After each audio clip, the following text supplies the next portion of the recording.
that I can get over to the other platforms. And Instagram always needs to be special. I know Instagram Instagram always is the needs special time child. to itself. Yeah, I And know. I personally, no offense to Instagram, there we go. Hit go live on I've Instagram. never found it very user friendly. Oh, I better turn my phone off because I'm ever so popular and important. You're the most popular girl in high school, so I totally am. that's because you put out. The Working Actor NYC, that's Patrick Richwood. That's Benjamin House right there. And you may have noticed that Patrick Richwood is not in his previously scheduled environment. He is currently looking very... I'm in New Mexico with family. And doing a beautiful job and looking clean shaven and fresh. Yes, I told you that was an accident. I was trying to even it out. I was trying to even out the beard before I was like, fuck it. Why do grooming accidents always? It really brings out the OCD in you because it's like, no. Okay, a little more. Oh, a little more. Oh. It's like trying to slice a piece of cake for two kids. An eighth of an inch.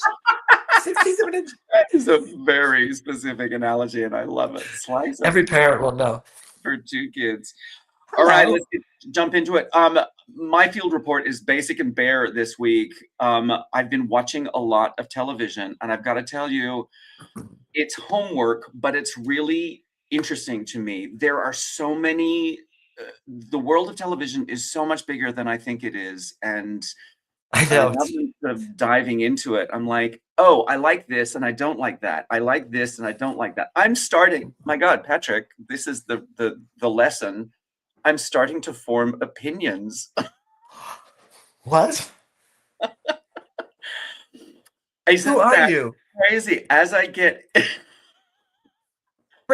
get Benjamin. I'm scared. As I get educated about something, I'm starting to form an opinion about it, which is shocking, I didn't think I had done any field report this week because I was so busy getting my ass out of town. Except I did because I watched television too for that purpose, to do homework, not just to watch television, but like, now I'm going to watch this show and see how it's done. And some of them, you can tell, have a really strong ensemble vibe on the set. You could just tell.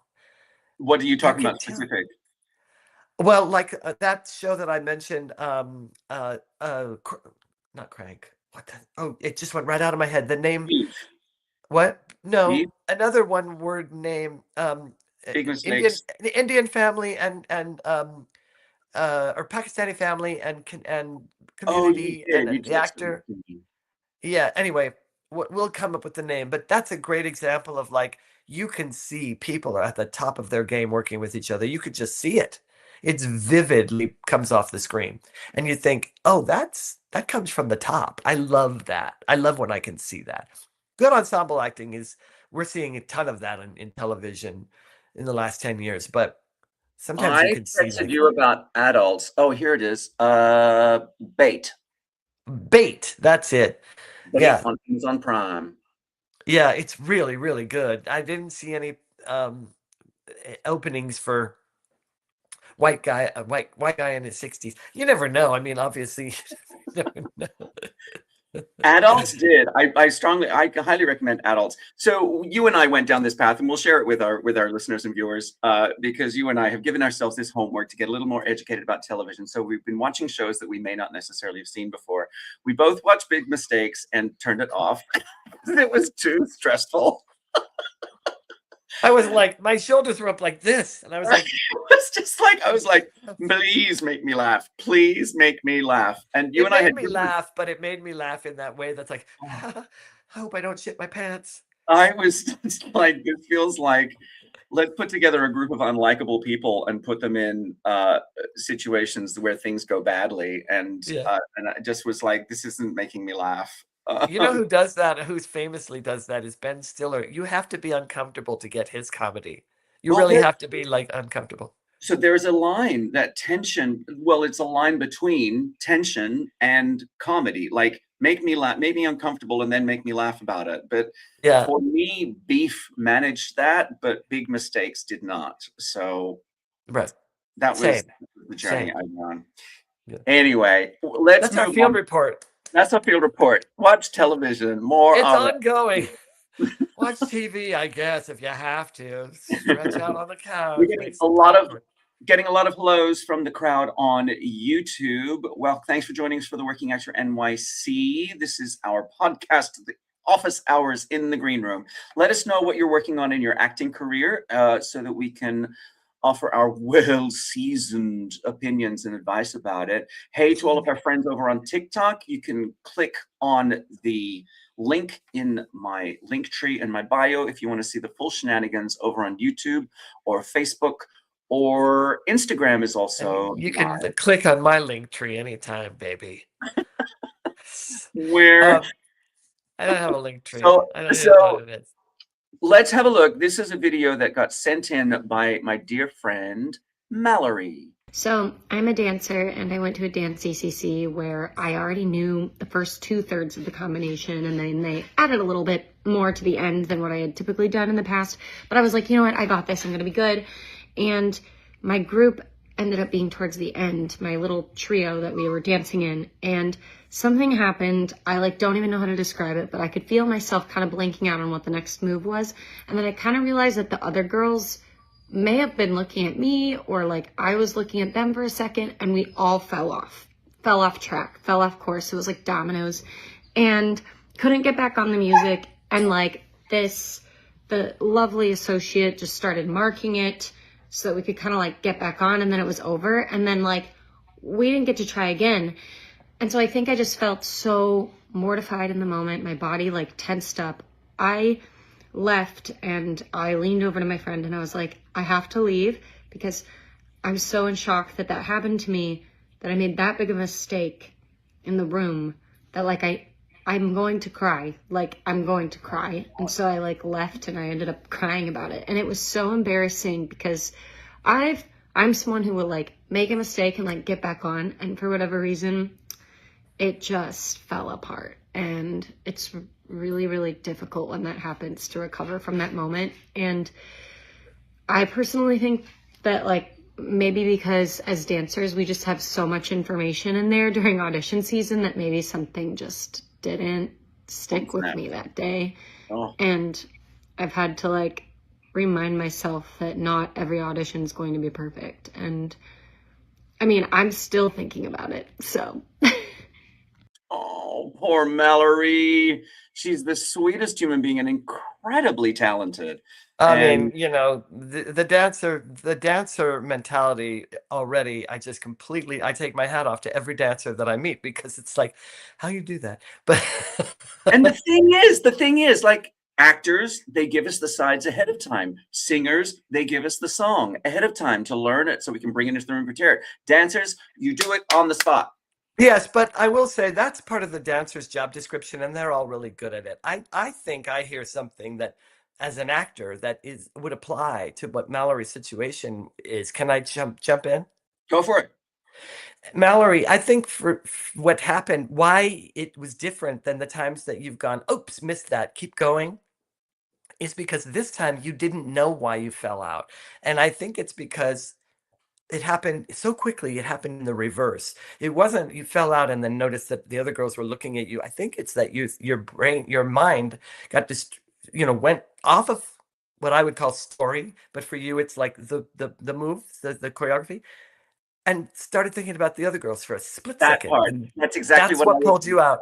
And Yeah. that's why you're beating yourself up, because haven't distinguished that and gone, oh, I don't have to, now I can build up some tools so that if that happens again, I can recognize it and be like, nope, I'm dancing now. And that's really all it is. It That's how is. come it's leaving you feeling unfinished, I think.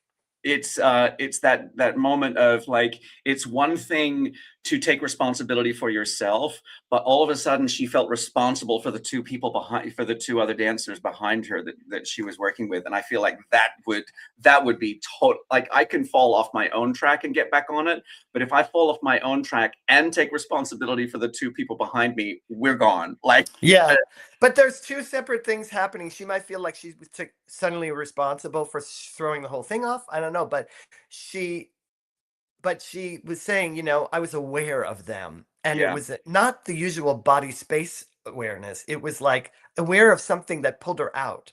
yeah, And that was what I heard. And that happened first before she, even though it seems like it might have happened in the reverse, I'm willing to bet that's what happened actually first for a split second. And then she was out of it and yeah. couldn't get back into it. That's because that happens to actors Well, all the that's time. I mean, that's what I was gonna ask you, is like, has an audition ever made you cry? oh my God. I I don't know if it's ever made me cry, because I've been doing it for 7 centuries. But I have Is no. that what that It's smell is? it's like the line in Titus Andronicus, "Why dost thou cry? It does not befit the hour. I have no tears left. Why, I have not a single tear left to shed." Um, no, I think that it's I've definitely, Can we just Mallory. can we just check that Patrick just quoted Shakespeare without a book in front of him? We're just gonna check that.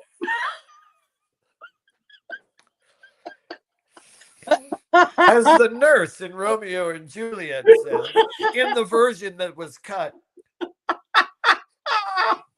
I saw the manuscript.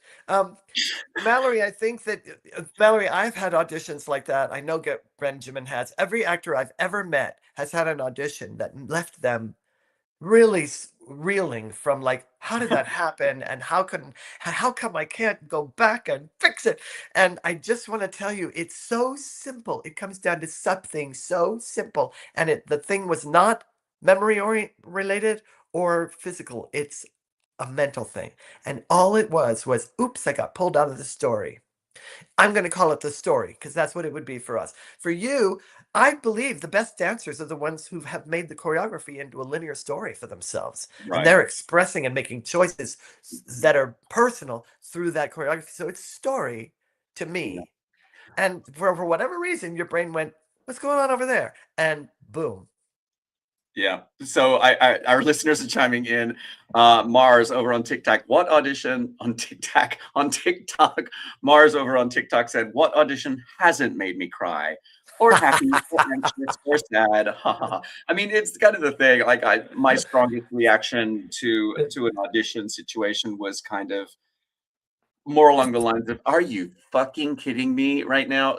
Rather than being, it's an emotional situation, and so putting yourself I've like had that. ones where I was the golden boy going into callbacks.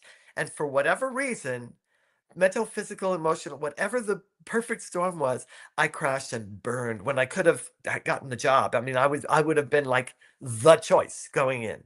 Right. And because they're all like, he's gonna do it again. Watch this, and then it didn't happen. But I'm guarantee you, Mallory, that it is so just I mean, for me anyway, every single time it was, I got pulled out of I couldn't make it back, because mentally I went south. And it's subtle, but I'm so conditioned to look for it and go after that. Oh, that's where I dropped out, and then I couldn't get back in.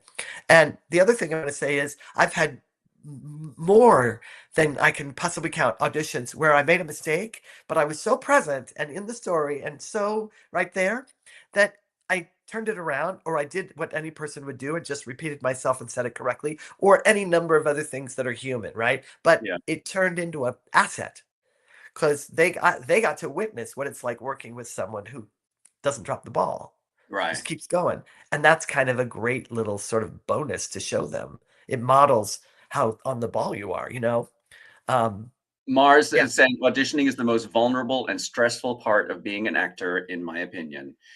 And it's yes, and it's the job. I mean, auditioning is the job.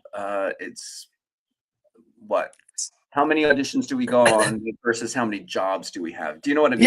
Yeah. People are like, do you like your work? And I'm like, I love my work. The job is, a little dicey. Once I have the job, then the work starts. But that's not true, because actually the most fun I've had on auditions is where I made it about the work. And Yeah. I forgot, I let go of that. The best auditions I've ever had are the ones where I go in saying, I'm not going to get the job. That's not why I'm here. That's not why I'm here. I'm here to do the work. Yeah. Mara says most definitely is the job, and I think that's what people don't understand. Yeah, but I like what you're saying, Patrick. It is those moments where you're just like, you can let go of whether or not you're going to get the job, because for whatever reason you're just like, oh, I'm not going to get it, or maybe I am going to get it, or it doesn't matter. But what I really want to show you is how I'm going to do this material. Yeah, I'm not going to be cast as Cassie because they've got somebody that's done it 3 times in the past, but I'm going to show you my Cassie. Here's my music in the mirror. Wait until you see this. And now I get to express it. In fact, the next time you and I are in the same room, I'm going to make you do your Cassie for me, because I really want to see you in a red skirt.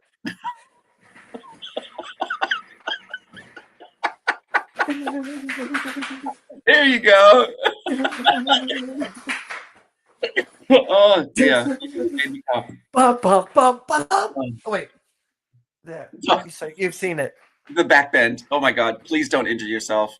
Remember, you're on Medicare. No.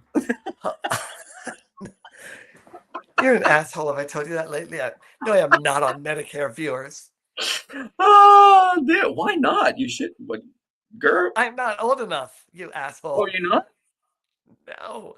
You have to be 65. Oh, no, you're not that. Oh, I thought it was earlier than that. There you go. What do I know? What do I know? I'm such a spring chicken. What do I know? I'm just young and pretty. Well,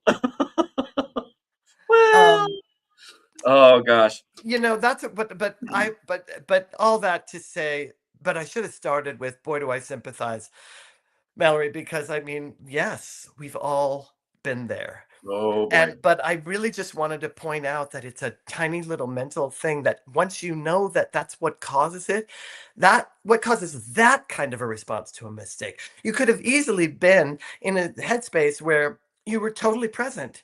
You made the mistake, you went right on, like you've said you've done a million times, right? It's like, or however many, 4 times, the 4 times that you've made a mistake.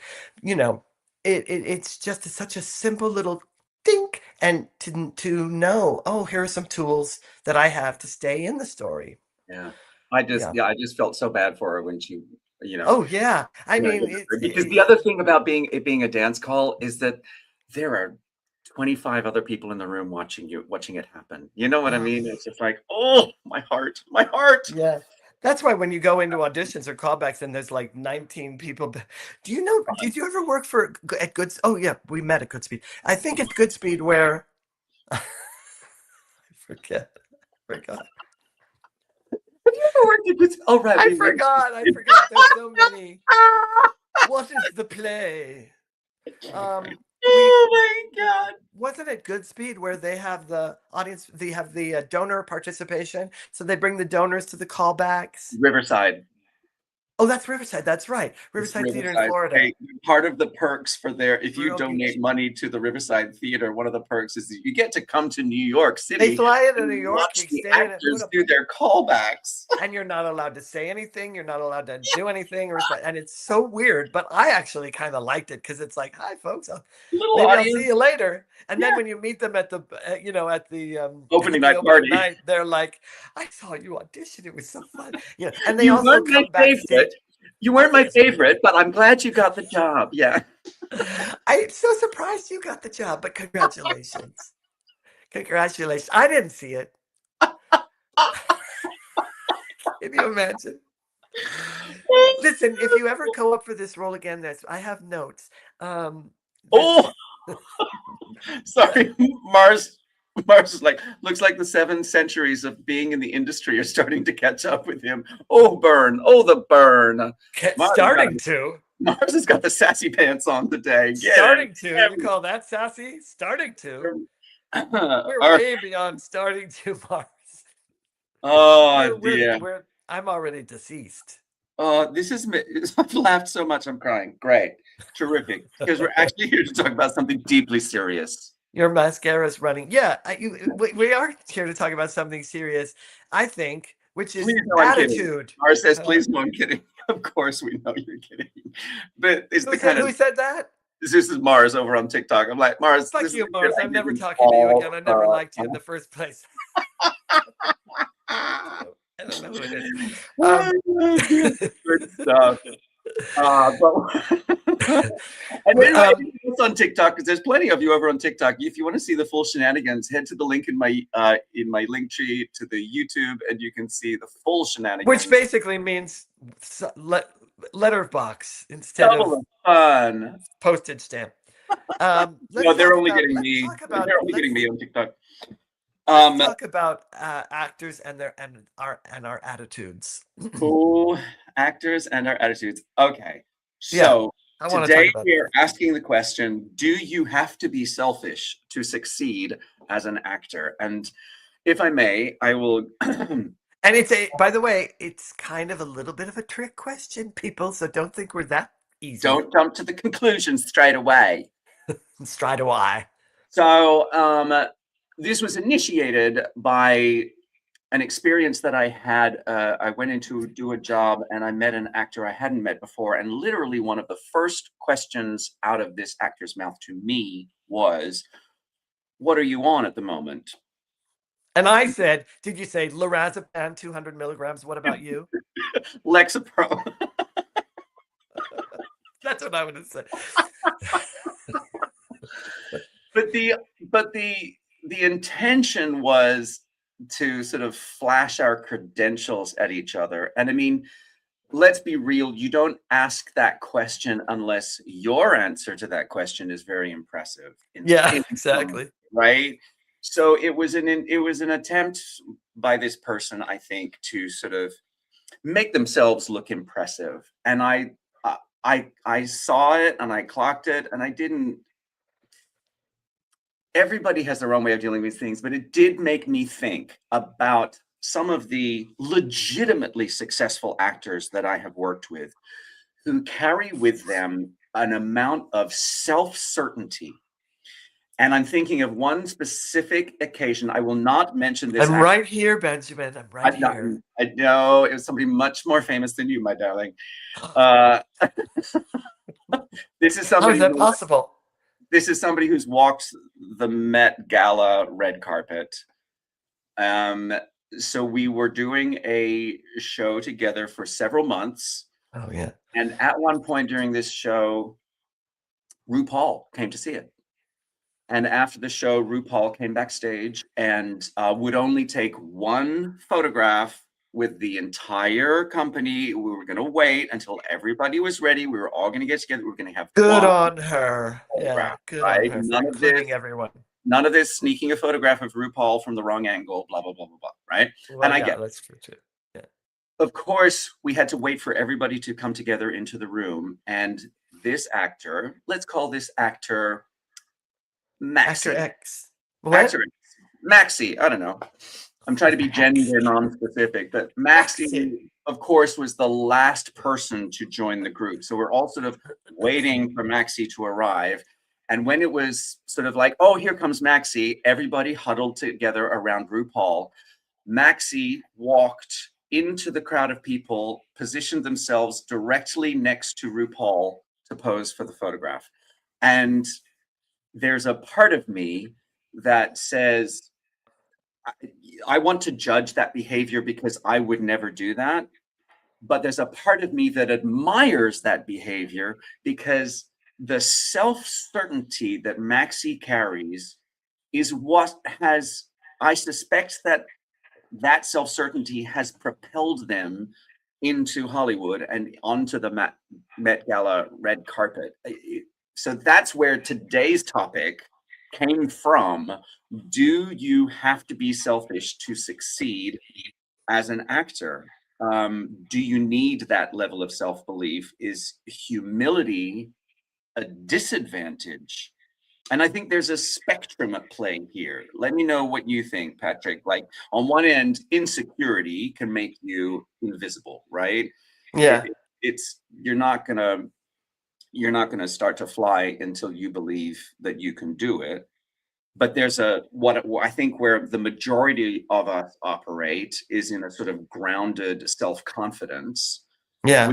which can fluctuate depending on the situation. Like sometimes I Okay. feel better about myself, sometimes I feel worse. But that Yeah. can be a collaborative space to be in. I don't know what I you I think that should I just jump in? go. I think that there's a couple of things at play here. One, there's um, self confidence, even very evident self confidence, Yeah. vividly present for people, is different than arrogance. They can be together, or it can be devoid of arrogance. That's one thing. The second thing, a person could have humility and live in gratitude, for instance, but still be super self-confident when they get in the situation where they feel self-confident. And the other kind is often like the kind that you experienced with the guy on the set, where it's obviously insecurity. What do you want now? That's just such a transparent display of insecurity, because that's a person who, for consciously or not consciously, is like, well, I better prove myself and be let Right. people know I'm supposed to be here. Okay, that's all about the self-confidence thing. Then there's is that what propelled the actor we'll call Maxie forward in their career? I personally think that a certain amount of self-confidence does propel someone forward in a difficult business, just because it makes them a little more resilient, or a lot more resilient in any business, frankly. But Yeah. I Truth. don't think people reward dicky behavior unless a person is at a certain level where their talent and reputation precede or supersede their dickiness. I know that the person that we're Well, calling Maxie is not at that level in their career. So is that I think is that the that people behavior though? That's the no, question. he's at that behavior, but so I think the thing that's propelled Maxie forward has been Maxie's talent, and the um the talk about Maxie, and the Maxie's publicist and all the whatever. I Right. think that that's what's propelled Maxie forward. I think there'll come a point where Maxie either gets humble or becomes such a big star that it doesn't matter, one or the other. But This right is now they're not at that level.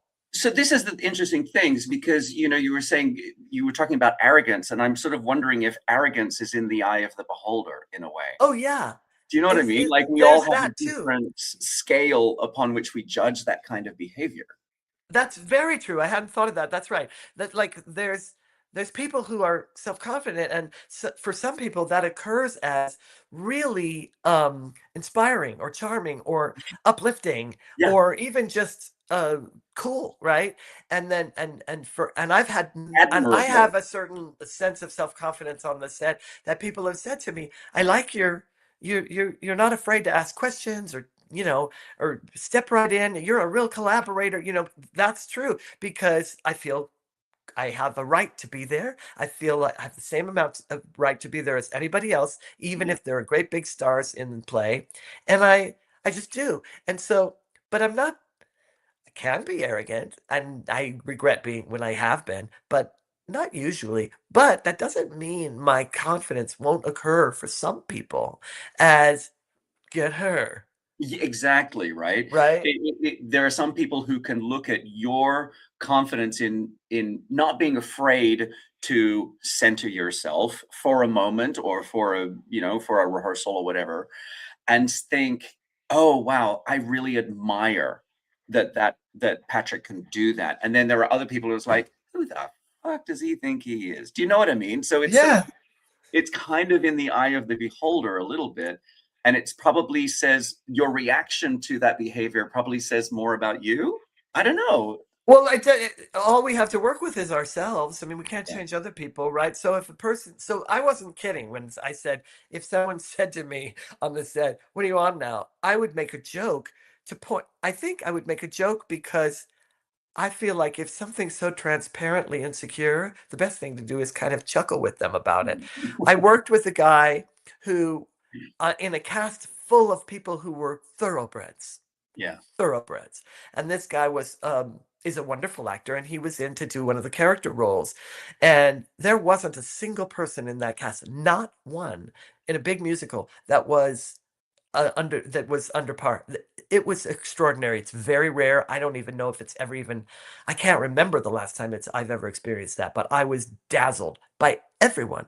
Yeah. And so, but this guy, everyone was like game to play except for this guy. And I'd say, by the way, I'm setting him up, but I came to like him, and I'll tell you why. I Everything I suggested, we had to work together a lot. He'd say, "No, I don't want to do that. No, I don't. I'm not going to do that." I'd say, "Oh, what if we?" And he'd say, "No, I'm not going to do that." And I'd be like, "Okay." And then the director would say, "Hey, what if you guys?" And he'd say, "Okay," and we would.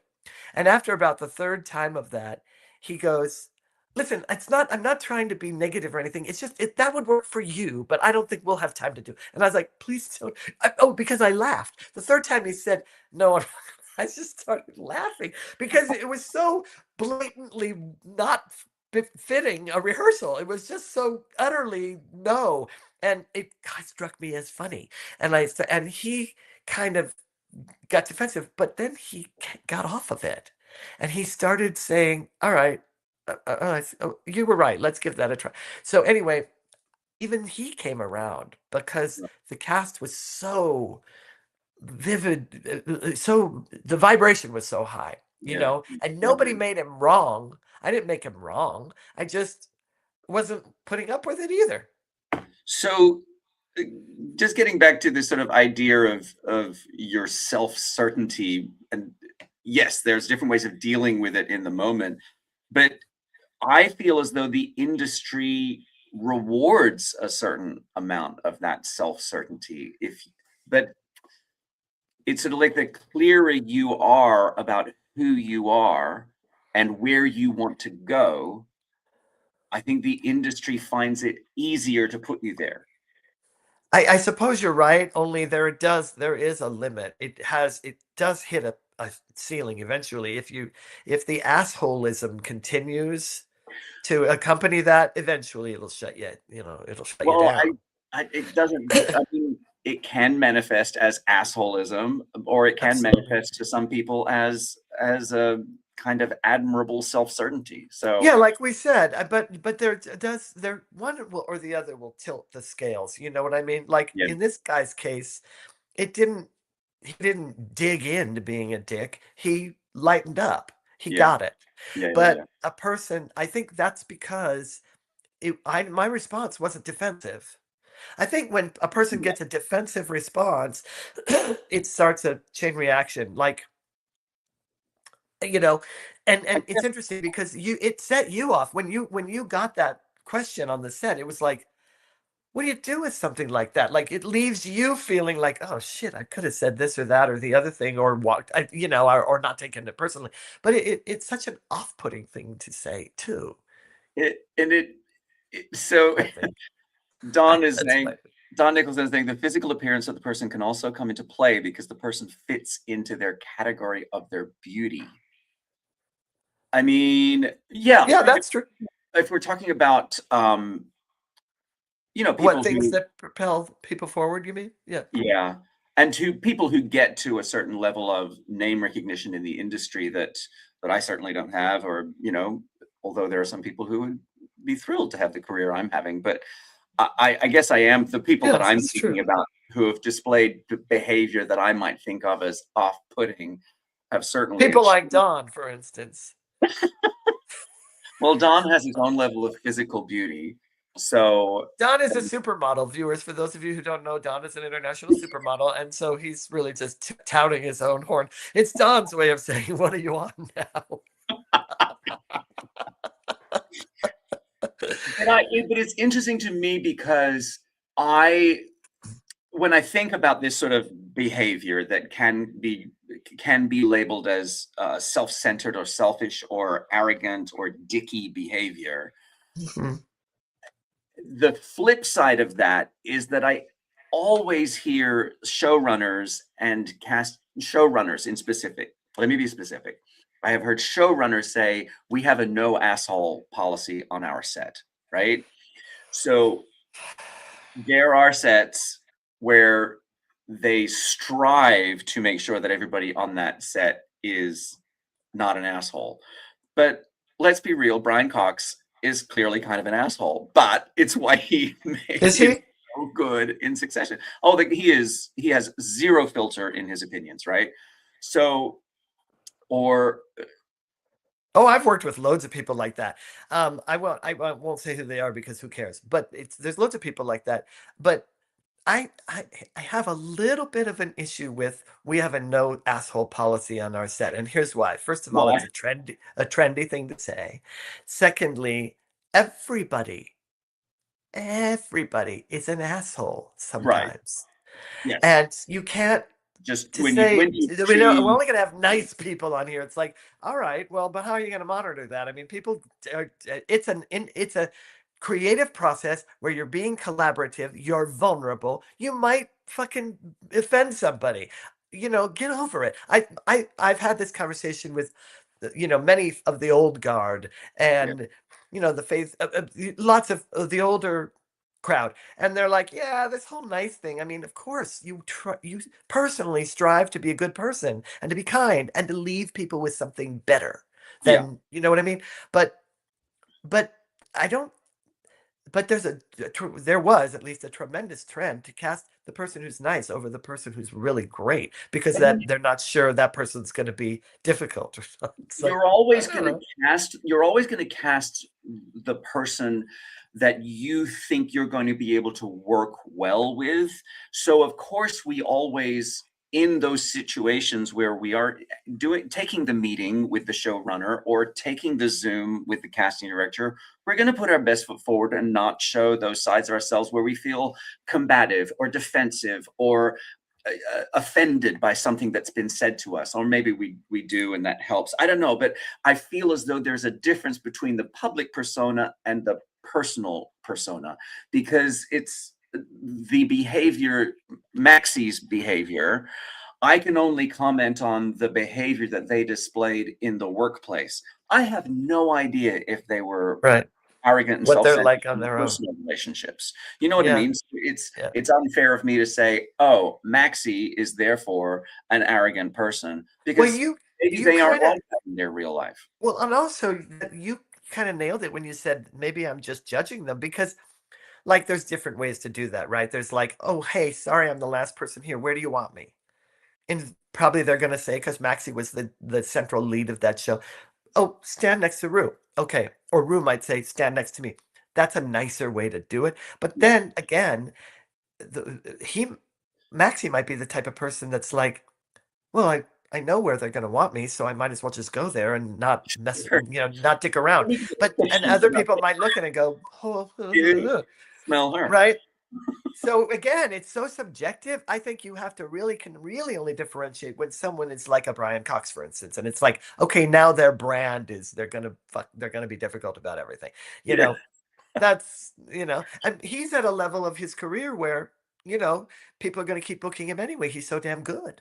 Exactly. Well, that's part of the entertainment, I think. It's the world.